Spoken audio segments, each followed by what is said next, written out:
Hi guys, good evening. One-off Sunday night show on the Celtic FC Appreciation Show. It's episode 8. We're winding down towards the end of the season, and I'm delighted to say tonight joining us is Anthony Joseph, an editor from Sky Sports News, top Scottish journalist. He's going to be joining me and Paul. Welcome to the show, Anthony. Yeah, hi guys, and hi Paul, and hi everyone. Thanks for having me on. Real pleasure. No worries. As I say, we've got a lot to talk about, but obviously we need to start by thanking our sponsors, Club Badge FC. They are the official licensed suppliers of the Scotland national team. So if you can, go and give them a follow, guys. And obviously we thank them for the support. Hopefully we'll be doing some great things with them in the future, especially next season. We are on Spotify. We're available to download on Spotify and other good podcast apps. Just search Celtic FC Appreciation Show and click subscribe and follow us. We're also all over the socials. We're on Facebook and Instagram. It's just search Celtic FC Appreciation. We want you to get involved tonight, guys. Send your questions, your comments in, and we'll get through them. We've got a lot to talk about. And so, as I say, let's start with the Derby Day defeat last weekend at Ibrox, guys. Yet again, it's been a bit of a whitewash with Rangers this season with Celtic, just with the results. I mean, Anthony, if I can just start with you, what was your impression of the game? What did you think of it? Well, I left it after it, I was just quite despondent. You usually expect Celtic to at least put way down a marker on Rangers at some point in the season, and it's been over 2 decades since they've gone a season where they haven't beaten Rangers or even just got a good result against them. But what Rangers are doing at the moment, there's an assuredness about them and a confidence that we sort of had in the last few seasons, where we could not be playing well, or we could be under the cosh for a while, but we'd be confident of going on and scoring and winning games. And that's exactly what Rangers are doing just now. I know the sending off made a huge difference and kind of set the tone for the game, but Celtic still had plenty of chances, and it summed up the season again. Celtic were not ruthless in front of goal, and they were toothless at the back. I mean, it was an awful scoreline, 4-1. Even with 10 men, it's not a good scoreline against them, and it was a sore one to take, wasn't it? Because Celtic have been dishing out 5-1s, 4-1s for the last few years, and then for all this to end in the 10th season, the season Celtic were meant to be doing 10 in a row, for Rangers to go on and romp the league and then beat Celtic 4-1. It was like the final nail in the coffin, really. Yeah, absolutely. I thought it was yet again. I thought it was a gutless performance. I mean, the stats were pretty even. When I looked at the stats, there wasn't much kind of separating the two teams in terms of shots and target, shots and goal, possession, passing wise. It was very, very close in terms of stats. But I didn't think even with 11 men, I thought we played better with 10 men slightly, and I just think that we didn't look like we were ever likely to win the game.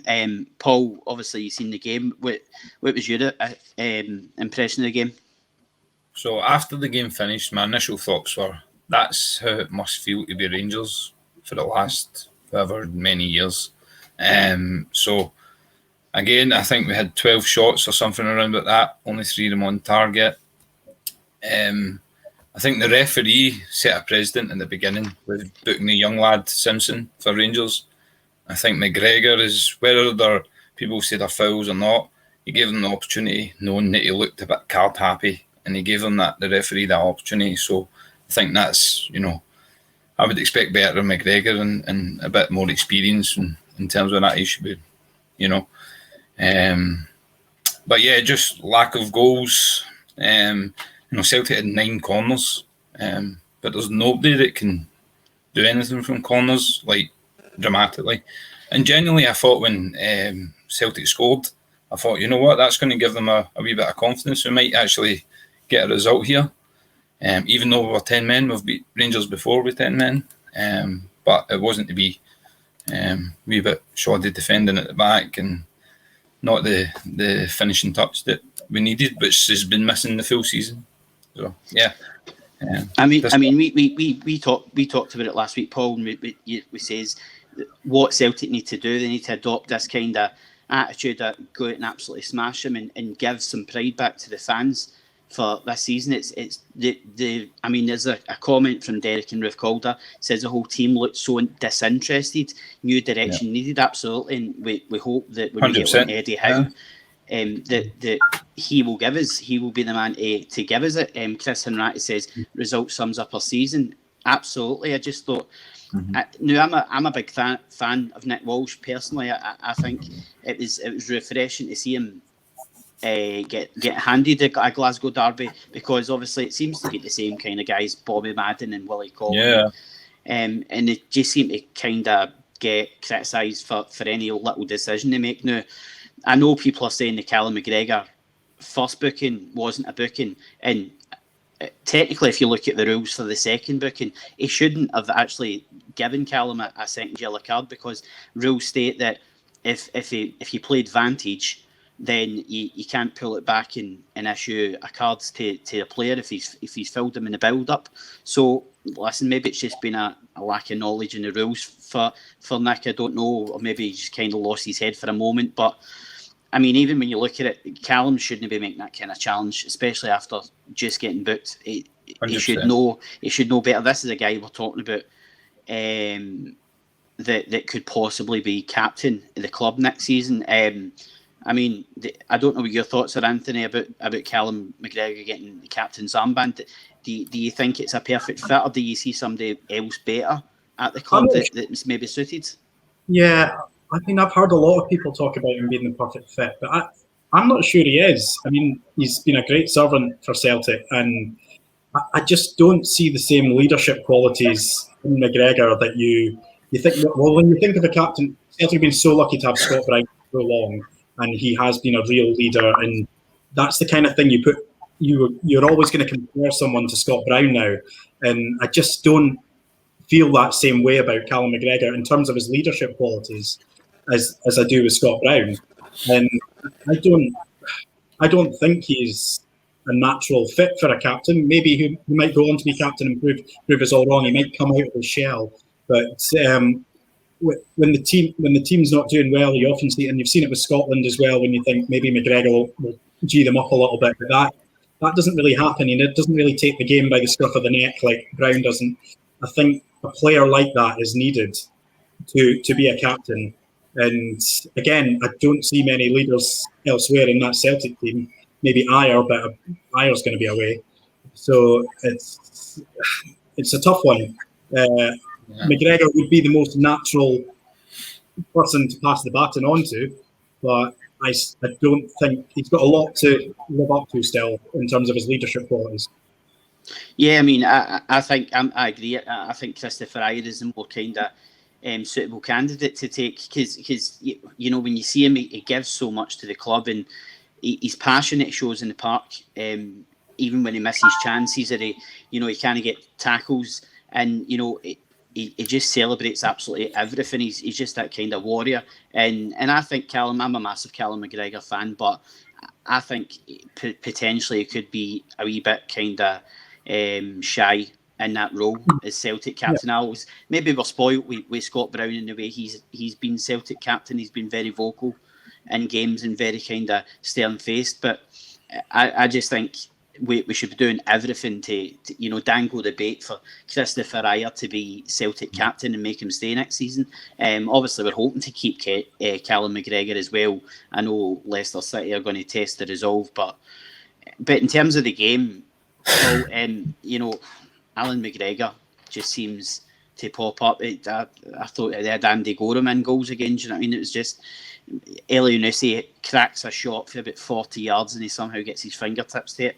And I think that just kind of summed up our whole game in terms of just how the game panned out. And we just didn't look at. I think if you're going to want to be champions, you need to have that goalkeeper. And to be fair to Rangers, they've got that. Because Elyounoussi scores that, it could be in a completely different game. And it's a great save. And as much as I'm not his biggest fan for whatever reason, I can appreciate the quality there. Considering his age as well. He's and that's what we are lacking as well. So, yeah.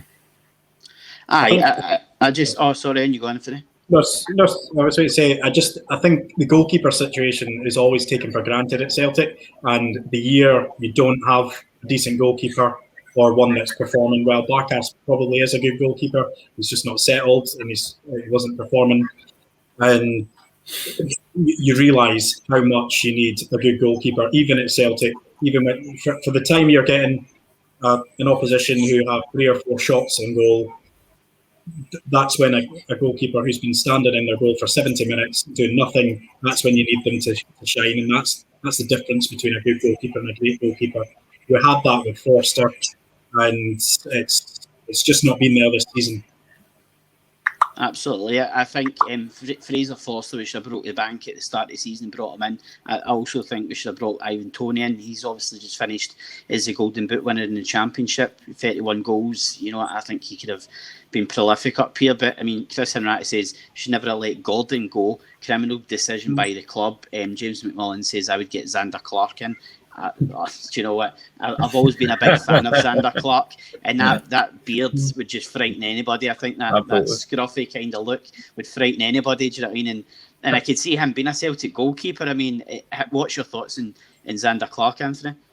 I think he's a good goalkeeper, but again, I'm not sure he's the level that Celtic would require. I think he'd probably be in the same mould as like Scott Bain and your Connor Hazards and all. Celtic need a top goalkeeper to play in Europe and to dominate Scottish football as well. So Xander Clark, I'm not sure. He is a good goalkeeper, don't get me wrong. He is a very good goalkeeper, but I just don't think he's maybe Celtic standard. Paul, do you have a kind of preferred? Would you rather see Barkas given a proper chance next season with a settled defence, or would you rather see somebody else come in? She seems pretty late in the day to try and experiment again, because Bain seems to be the regular choice, and then all of a sudden, we're running out of games now. I would have had Barkas in before now if he was going to get a chance to try and show what he can do. And try and prove himself. I would have had him in before now. The fact he's not isn't a good sign for me, because, Bain might be holding on to that number one, but I think the next kind of 2 games that's left, and if Barkas isn't playing there, I don't see him playing much in the future.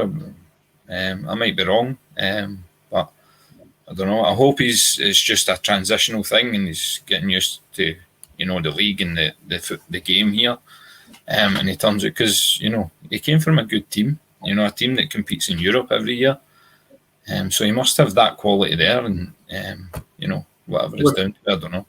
We've also got to remember these aren't normal circumstances, so it's not like he's moved to Glasgow and he's been allowed out to go out and see the city, have his family over, things like that. He's literally staying in a hotel on his own and can't do anything for most of the season anyway, and certainly no visits from family, friends that would normally come to watch a game and meet him afterwards, things like that. That's sort of what you need. You need that support bubble, I guess, when you move to a new country or move to a new city. You need that support from your friends and family, and I just don't think you've got even from your new teammates.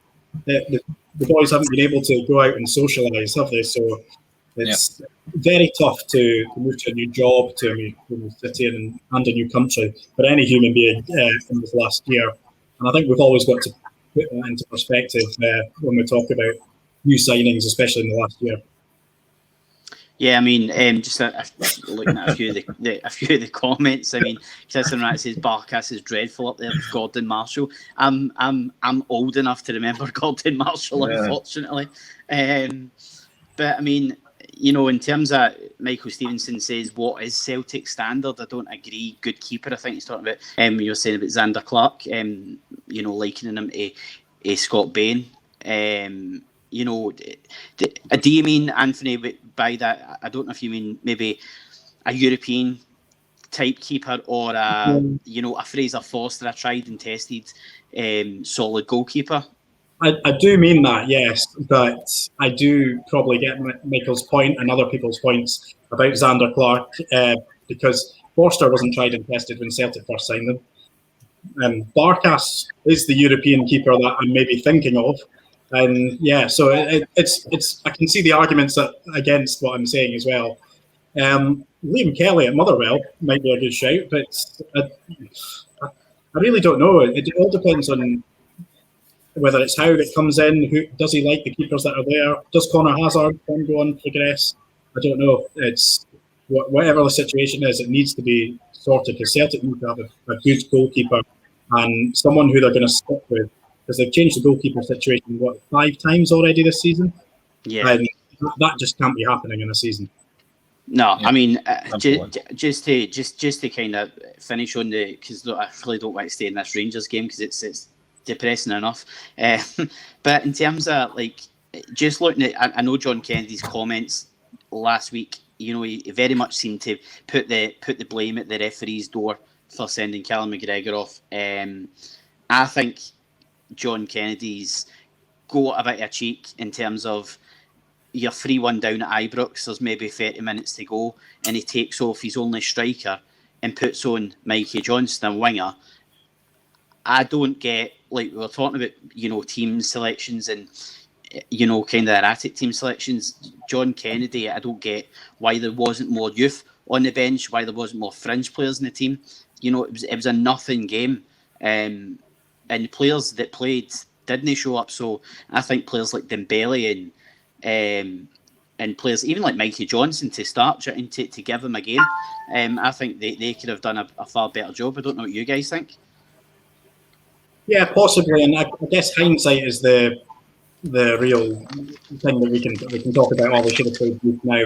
But had he played youth and got slaughtered 7-0 or something, we'd be slagging him off for playing youth. But Kennedy's also got to think of himself. He wants to be a football manager and a decent coach. His reputation's on the line.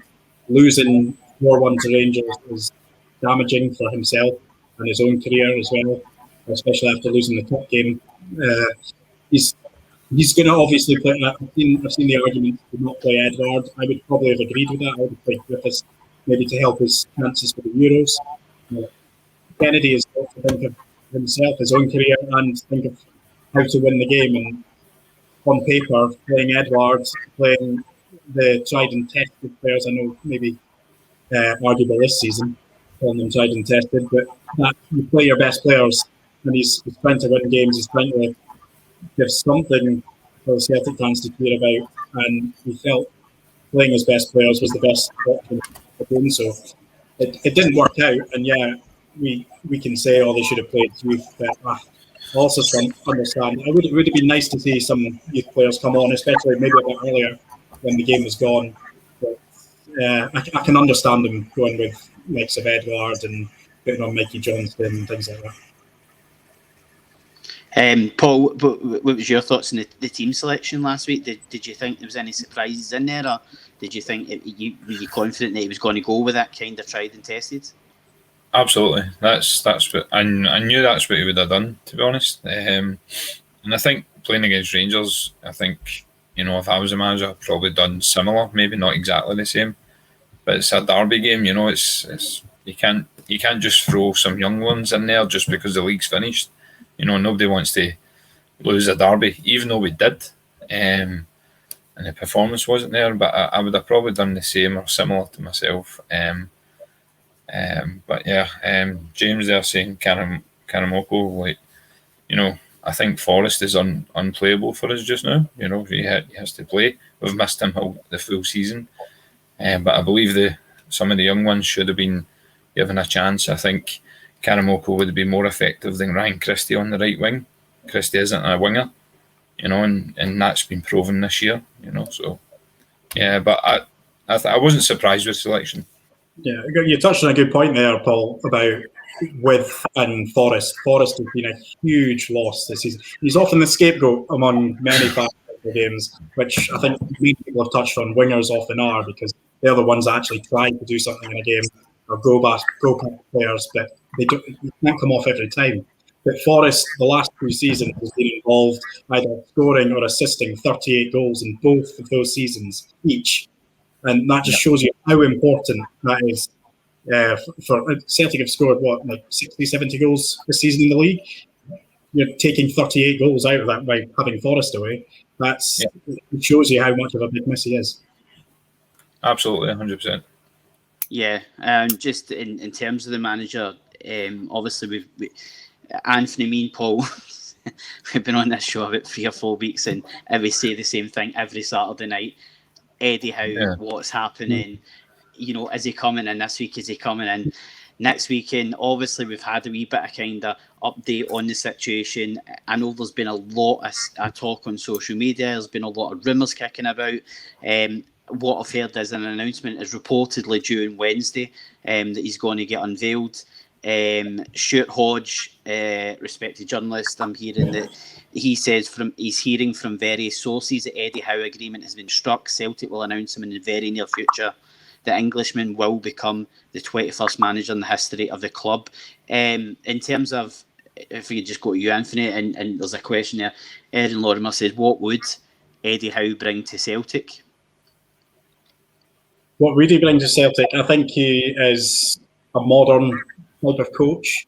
He is a coach, and that's the kind of person Celtic would be needing. I think he'd be a good fit, especially if they're bringing in a model where it is a sporting director and a head coach. He'd be able to just focus on the football side, developing players, motivating players, getting them ready and prepared for each game.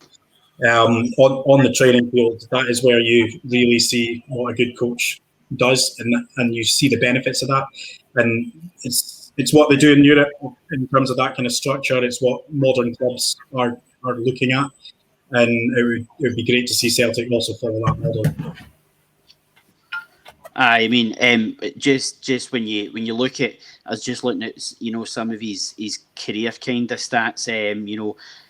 Youth coach at Bournemouth under Jimmy Quinn, took over from Quinn in December 2008, and he was hired full time January 2009. He saved the club from relegation with a 17-point deficit, which is incredible. And then, we all know the story. He's promoted to League One, left for Burnley.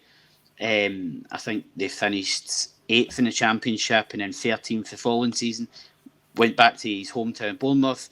And then obviously, he just had success after success in terms of he actually won the Manager of the Decade in 2015. How excited, Paul, should Celtic fans be if Eddie Howe's announced this week?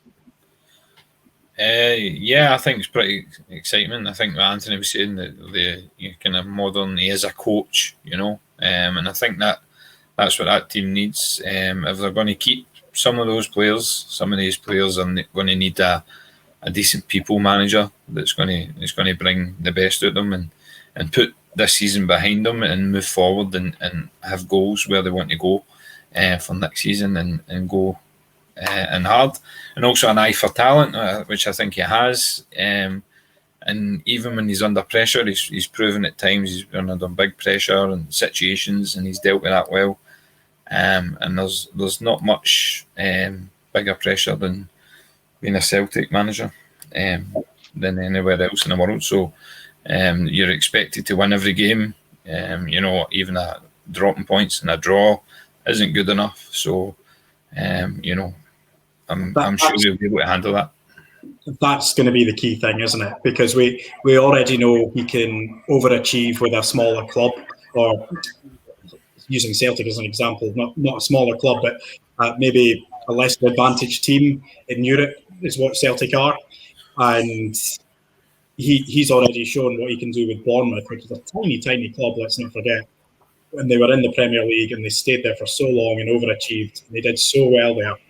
And it was a remarkable job. But what he hasn't shown yet, and this is going to be his huge test, is, can he handle the pressure of being Celtic manager? Because you're at one of the biggest clubs in the world in terms of fan base, and the pressure is you need to win every game. You need to. There's been so much build up, especially for Eddie Howe. His name has been mentioned since September, October last year, with fans calling for him to be the next manager. He's got to be given the time, because he's going to have to completely rebuild a new squad, as well as adjusting to the backroom changes that the club hasn't even dealt with before. So and coming in as a new manager, it's going to be huge. It's going to be such a difficult task for him to hit the ground running. You hope he does hit the ground running, but you have to think he's a project type manager. He's there for the project. He might not hit the ground running, but in terms of long-term success, he's shown he can do that. He's a project manager, but can he handle the pressure? I think that is the key question that remains unanswered, going by the evidence in his background. But he has the chance to prove that in Celtic. But it's important for him, because at the moment, in his mind, he probably thinks of himself, his long-term ambitions is to be a top English Premier League club, or maybe be the England manager. But at the moment, he's not linked with those kind of jobs. He's not seriously considered for those kind of jobs. He's seriously considered for like Newcastle or Crystal Palace, or teams further down the spectrum of the English Premier League. If he does well at Celtic and does well in Europe, has a crack at the Champions League, has a crack at the Europa League, and does well and shows that progression, it's going to be mutually beneficial for Celtic, and he's also going to build his own stock. And in England, they'll look at him, oh, he is ready to be England manager, or he is ready for a next top 6 job or a top 8 job or whatever. If Brendan Rodgers moves on from Leicester in 4 years' time or 3 years' time, he might be tipped as the next Leicester manager or the next Arsenal manager or something like that. That's where you can really progress, and I think that's why it's such a good fit with Celtic and Eddie Howe. Celtic need a type of manager like Eddie Howe, and Eddie Howe could probably do with Celtic to help progress his career. Will the Celtic fans give him the time, though? Does it have to be an instant impact? It has to be. There has to be signs, doesn't there? There has to be signs. I just fear that there's too much change going on this summer. You've got the whole restructure behind the scenes, which they've not even publicly said they're doing. But if they bring in sporting director, new CEO, new manager, new backroom staff, and a whole new team, it's really, really hard to suddenly expect them to instantly win everything or instantly dominate Scottish football again. I think that's such a big ask, but they've got to show signs. That's the big thing. They've got to show signs. It's not going to be like Rangers with Gerrard, who is allowed 3 years before he can go and win one trophy. That even at Rangers, that won't be acceptable now that they've won the league. Yep. Celtic fans have got to be patient, because with Howe or whoever comes in. But there has to be signs. He has to show signs that Celtic are progressing or on the right path.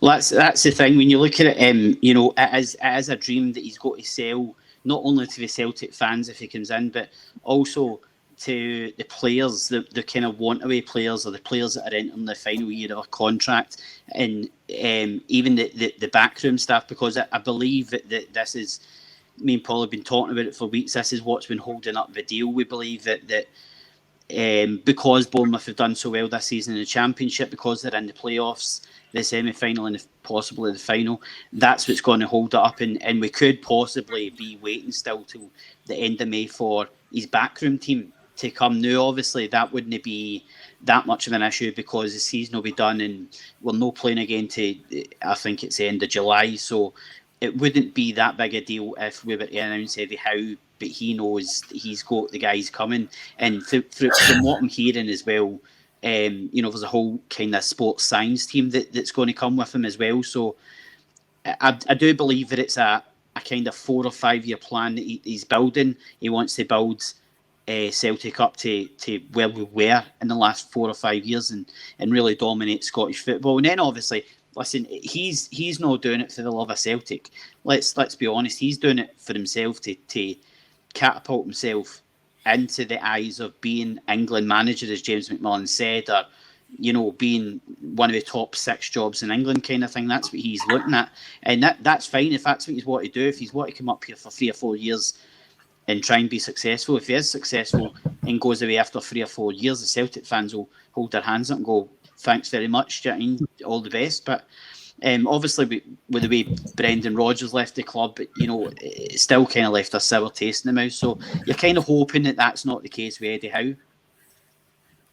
Yeah, definitely. I mean, that's always the danger, isn't it? If you have a good manager, a successful manager, and someone whose stock is rising, the richer clubs, I wouldn't say bigger clubs, especially, will be calling, and they've got the money to lure them away with cash, and they also have the lure of the English Premier League, which to an Englishman is very attractive, and to anyone else is also attractive with the money involved. But like you say, there's no Celtic connection there for him to show loyalty. You never know. So many people come to Celtic and fall in love with the club. We've seen it with players, we've seen it with managers, and they feel that loyalty. They feel they have to give back, and that could happen with Eddie Howe. If Celtic are successful, they've got fans back, 60,000. It's a lot of people leave Celtic and then realise they don't get that kind of love again. They don't get that feeling again. They may get more money, they may play against better opposition every week, but just that feeling that they get from being at Celtic and what the fans give to them, a lot of people miss that when they leave a club like Celtic. And so, as we can understand that the lure of the English Premier League and the lure of money or the England job will be attractive to someone maybe 2 years or 3 years down the line, let's not forget that Celtic still have a huge selling point and a huge attraction to keep people. Yeah, just to kind of step away for the manager issue. Paul, I don't know if you got an email from Celtic during the week. I did. I'm not a season ticket holder. I'm on the season ticket waiting list, but I think the majority of Celtic fans got an email during the week from the club, almost kind of wanting the fans not to panic, letting them know that everything's in hand, that they're building for the future, that they're not just sitting on their hands on this one. Do you think there was an element of panic because the season ticket renewals are coming up and they need the fans? Obviously, we need 60,000 in that stadium if it is to be Eddie Howe. But in terms of, I got the wee sense, part of me was kind of thinking, no, they must know what they're doing. They must have a plan. But part of me thought, there's a wee bit of panic in there. I've got a feeling Celtic's going to come out, announce the manager, whether it's Howe, which I think it will be, or somebody else, and everything else will be forgotten about. It'll be all about the new manager, the new structure, the new everything. And I think, in a way, and I'm not asking Celtic to come out and apologise, but there's been a severe lack of communication. Neil Lennon's gone almost 80 days, and Celtic fans have got one email, and between that. I don't think that's good enough, considering the service the fans have paid to the club over the years, and they will continue to do because we all love Celtic, of course. But, that will get announced, the manager, and I think it will all get brushed aside what's happened previously. There needs to be somebody that's got the balls to stand up and say, look, we got it wrong. And I know Peter Law came out and did this meeting statement, but since then there's nothing, and there's been a delay in communicating with fans, getting a manager. What's the reasons for this? And then if it all works and instantly, there's success and it's coming back, and that's all good. But I think the way fans have been treated in a certain way could have been better, and I think Celtic should be held to account for that. But like I says, I think the management and the structure will get announced and it'll be swept away and forgotten about. But I don't think that's right. I think they owe the fans a wee bit more than that. Absolutely. I mean, just be a couple of comments here. I would agree with that.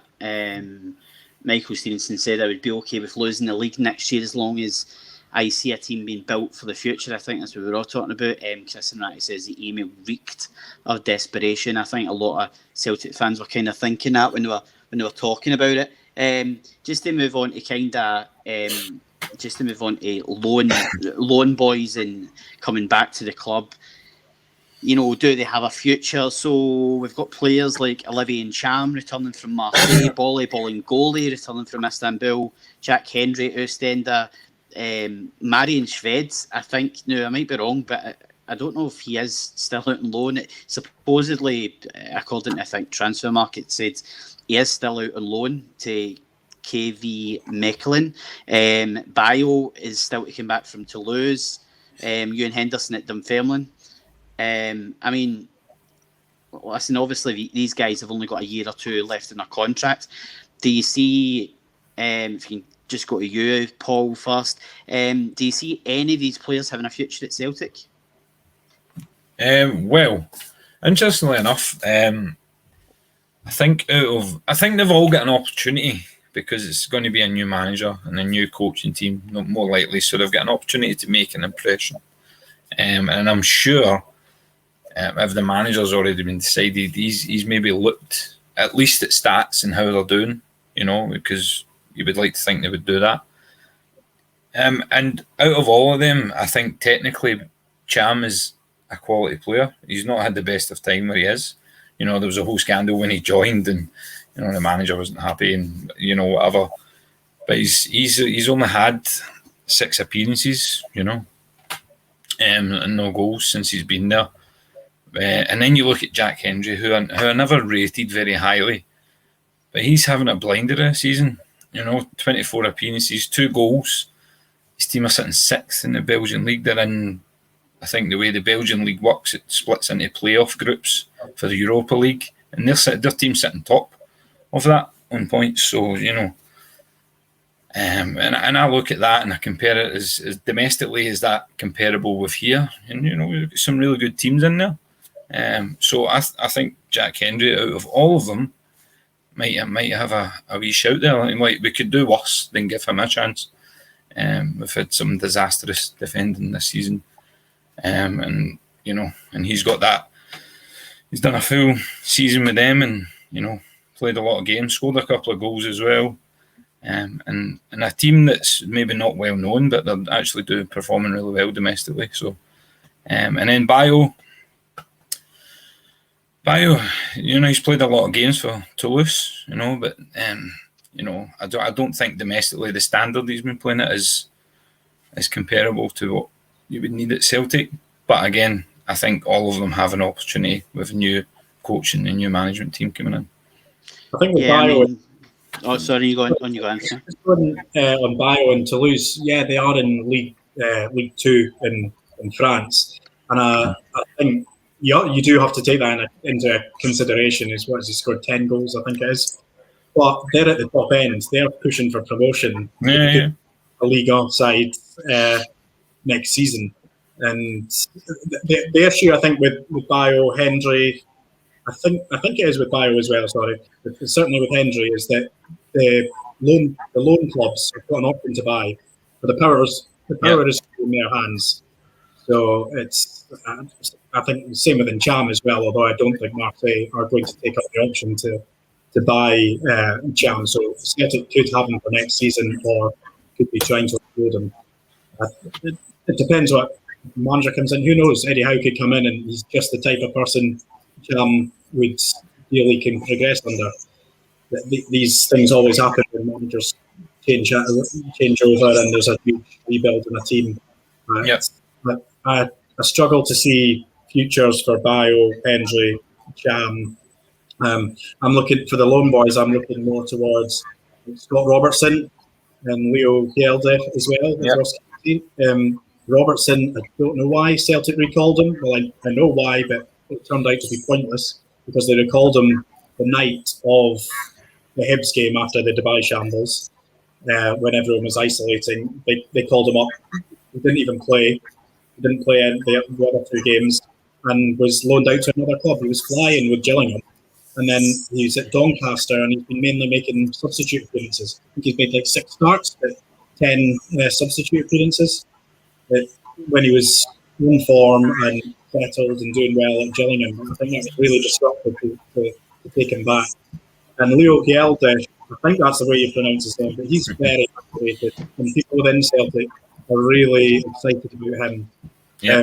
I think Celtic have identified him as a real prospect, and I think we saw John Hughes talk about him. I know he got a bit carried away comparing him to Van Dijk, but I don't like comparisons like that. I don't think it's fair on such a young boy, but it's good to hear those kind of things, that there's highly rated youngsters coming through the youth academy and who are on loan, playing first team football, and could maybe slot into the Celtic team next season.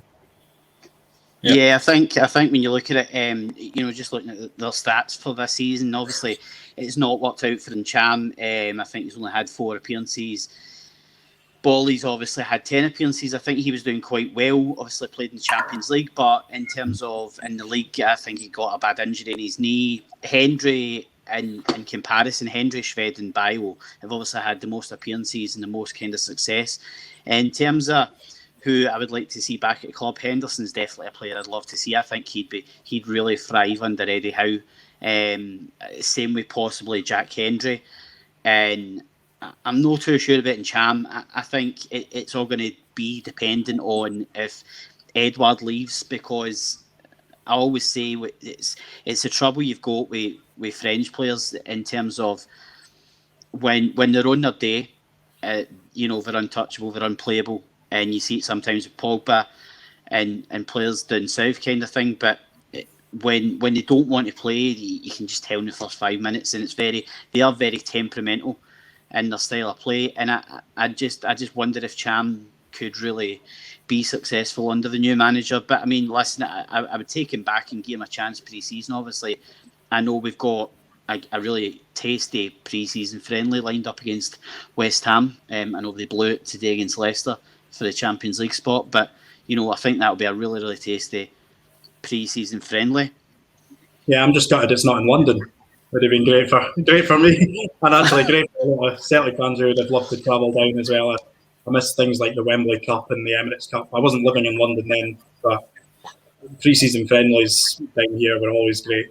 Have a great travelling support, but yeah, it'll still be a tasty game against West Ham up in Glasgow.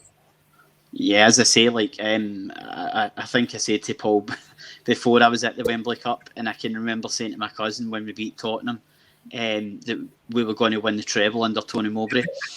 Shows you what I know about football. Players like I think it'll lasted a few months.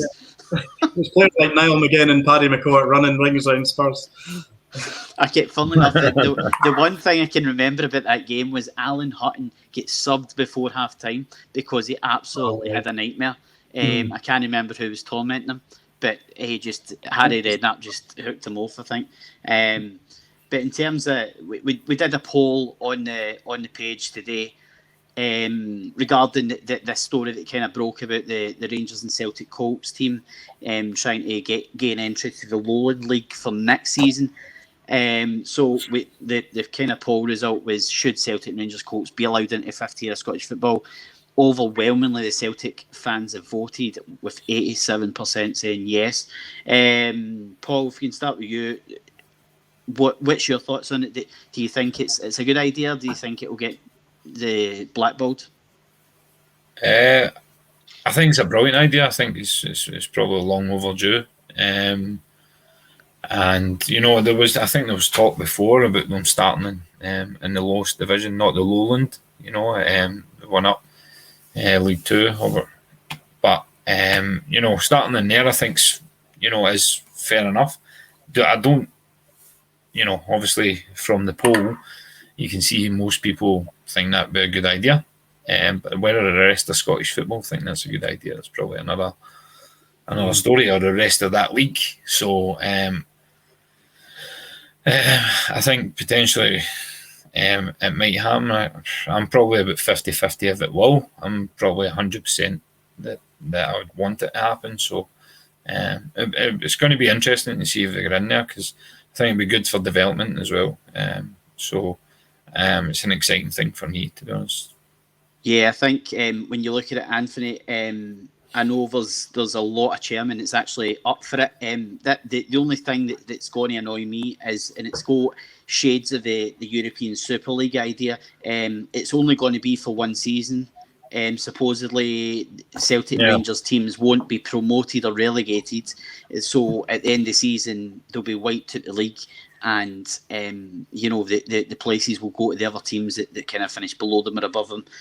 I know the East Kilbride boss, Steve Aitken, said he reckons it'd be an exciting addition. It'd be good for his players. It'd be good for a lot of the players to play against the Celtic and Rangers Colts. And obviously there was problems with what was happening with Kelty Hearts in the playoffs. But what is your kind of main opinion of the idea of the Colts? Yeah, I think it's quite an interesting one. I can see both sides to it. I can see it's a great idea for Celtic and Rangers, and also for the league that they go into and the clubs that are in there. What it does long term, though, is it keeps the gap. So it keeps the gap between Celtic and Rangers and the rest, because Celtic's players, even if the rest progress, Celtic and Rangers players are going to progress. So whether that's a good thing or bad thing, I'm not sure, because if Celtic and Rangers are progressing, they're probably going to do better in Europe. And then if the other clubs are progressing, even though they're not closing the gap on Celtic and Rangers, if you know what I mean, if you're still following, they may close the gap on teams in the Europa League or the Europa Conference League that they're in. I'm talking like St Johnstone and Aberdeen and clubs like that. I'm talking the long-term effects of Scottish football. Yeah, it's going to be a great money spinner for the league that they go into and the clubs that are there. I mean, we saw with Rangers after liquidation and starting up again, they had to go through the leagues. And that was financially beneficial for every club all the way up. If it's going to happen, it shouldn't happen in this format. I don't think it shouldn't just be one season. It should be there. They should be allowed to be promoted to a certain level, maybe League One, maybe the Championship. I don't know, but I can see it is, like I say, it's mutually. If they went in, it would be mutually beneficial for Celtic and Rangers, and also the teams that they were playing in the leagues that they were in. But it would make that gap remain. But it's whether we're accepting, and Scottish football is going to accept it. This gap is unbridgeable. Celtic were two humongous clubs in a tiny pond in a small country, but huge clubs worldwide. So it's whether you're accepting of that is just the way it is. So let's try and progress not only Celtic and Rangers, but also the other clubs. But there'll always be that gap. But I don't think Scottish football is as accepting of that as perhaps we might be. Yeah, I mean, I agree with you in the sense that, it shouldn't just be a one-season thing. You should be able to get promotion and relegation. But, I mean, I don't know if it'd even be possible for a sort of a Scottish Premiership Colts League where, you've got all the teams, Colts teams playing against each other in a league. And then, as you say... That's just the Reserves League, though, isn't it? Is that, I mean, yeah, but I mean, in terms of, you could build something like that. I'm sure BBC Alba or BBC Scotland would be willing to kind of televise it, and if you got sponsors for it, you could really build it up into something. As you say, therefore it's not just great exposure for the Celtic and Rangers youngsters, but obviously we've all seen how well St Johnstone have done, and obviously congratulations to them, another cup final. But teams like them and Hibs, who have done well this season, kind of thing, I think it'd be great for them to see their kind of young players come through. And all the problem being a lot of their young players are actually in the first team, so maybe that's why it might not work, kind of thing. We should definitely open it out to other clubs. It shouldn't just be solely Celtic and Rangers. I mean, what you want to see is the benefits financially for the lower league team. So I'm talking like your Inverurie locals. If Aberdeen had a Colts team, it's like Aberdeen's Colts team playing against Inverurie locals in the Highland League. And that sort of happens in pre-season. So Celtic sometimes play like Turret, but they'll send their under-23 side, and they'll have 1,000 people at Turret. Yeah. That'll be their biggest gate, and that'll be their biggest money spinner. And Aberdeen will play Inverurie Locos, and there'll be 500 Aberdeen fans will go.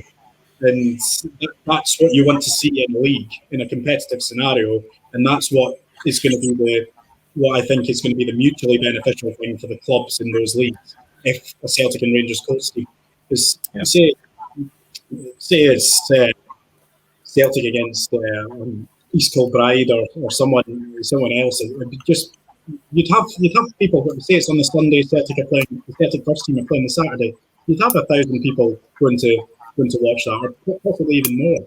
So I think it's a good way. Yeah, Scottish football's got to see ways of maximising its potential within itself as well, and I think that would be a good idea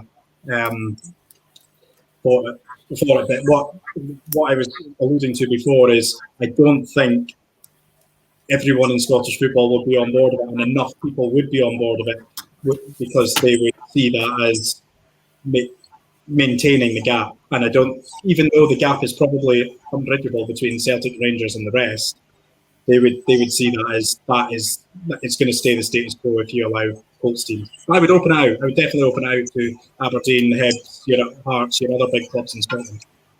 Yeah, absolutely. I just think, as you say, you need to kind of expand this in terms of. I know we've got obviously, League One and League Two and the Lowland leagues and Highland leagues, but obviously, as you say, it's getting exposure. Fans will turn up and watch these teams play each other, and then obviously, if the fans are turning up, then the TV companies are wanting a piece of it. And another team that's doing really well is actually the Celtic women's team. Obviously, we had Fran Alonso, the head coach, on Thursday night for a great chat. Donaldson at the double, Celtic women march on. It's a comfortable win. With all respect to Motherwell, I think when you look at Celtic women turning professional, going full time, I think it really showed. The golf kind of showed. I know Motherwell have only got 6 points this season. They're not doing too good. But just watching the game today, I thought we did struggle at the start, but we quickly found our feet. And obviously a great double from Rachel Donaldson and Sarah Teagarden. It left us 2 points off the top of Glasgow City. But then obviously Glasgow City beat Rangers in the later kick-offs to go 5 clear again. So we're sitting pretty in second, and obviously we've got to play each other a couple of times still. So, Paul, I don't know if you've seen the game earlier on, but what was your kind of thoughts on the women's team this season, really? I didn't see the game. I was busy working away, unfortunately. But I seen the goals. So yeah, I mean they're no far off that Champions League spot, which is really good. They've got a big game against Glasgow City on Wednesday. Rangers a couple of weeks later, or a week and a half later. I'm sure, I think it's about the 23rd. So some big games left in the season. That Champions League spot and the title's still in their hands. But they'll need to do one on Wednesday night with Glasgow City. So that's going to be a tough match. I'm sure they'll be ready.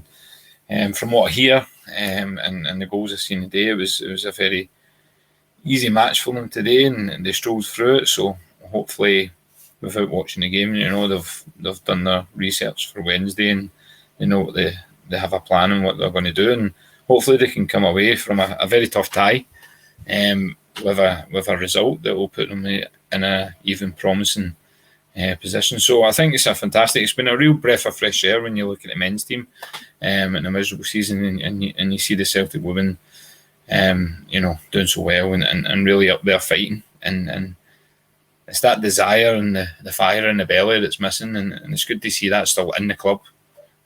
Maybe just not part of a deflated squad, but the women are, like the title says, marching on, and hopefully they can do it. Yeah, absolutely. I mean, as I say, Fran Alonso will be delighted that it's 6 wins in a row now, another clean sheet. Anthony, how impressed have you been with the work that Fran Alonso's done with the team since he's came in? Yeah, it's been really impressive, and it's great that for a start that Celtic have a full-time women's team as well, and also do as well. But Glasgow City have dominated for so long the women's game, and now they've got real challengers. I know Hibs were always the good women's side as well, but Celtic and Rangers seem to be there, and at least Celtic are there. That's 11 wins, I think, in 14 games. That's almost championship winning form. And this is a huge month for them. And they've got with Glasgow City on Wednesday, and then as Paul was saying, Rangers later on this month. It could be a really season-defining month, season-defining few weeks for them. But hopefully they can go all the way. They're certainly showing the signs there. These are the kind of games against Motherwell that they've got to win, and similar to the men's side, it's the run-of-the-mill games that you've got to win these titles. And bring a smile on people's faces, and Celtic fans as well should celebrate it if they do. Yeah, I think when you look at it, I know the games are coming thick and fast for the girls, and obviously I know BBC Alba is going to show the majority of the run-in kind of thing. I know the Celtic games on Wednesday on BBC Alba, so we're keen to tune into that one. When you think we're playing a Champions League team that's been in the Champions League quarter-finals some seasons, and they've won 13 titles in a row, and as you say, it's just such... it shows you how far the women's team has came in such a short space of time, because, as I say, I can remember his first competitive game, we beat Glasgow City, so it's massive. We know we can beat them, and we just need to show that hunger and desire. But as I say, there's... good luck to the girls and good luck to Fran, because it'd be great to finally celebrate a wee bit of silverware at the end of the season. Got a few questions just coming in. Start with you, Anthony. James McMillan says, who do you think will win the Champions League final? Oh, it's a tough one. You think Man City have got the better squad, which I think everyone would agree with. But Chelsea under Tuchel have just been quite force, haven't they? I don't know. I'd rather they didn't. Neither team won it. I don't like seeing English teams win the Champions League final, because everyone down here then goes on about the English Premier League and the English teams being the best in the world.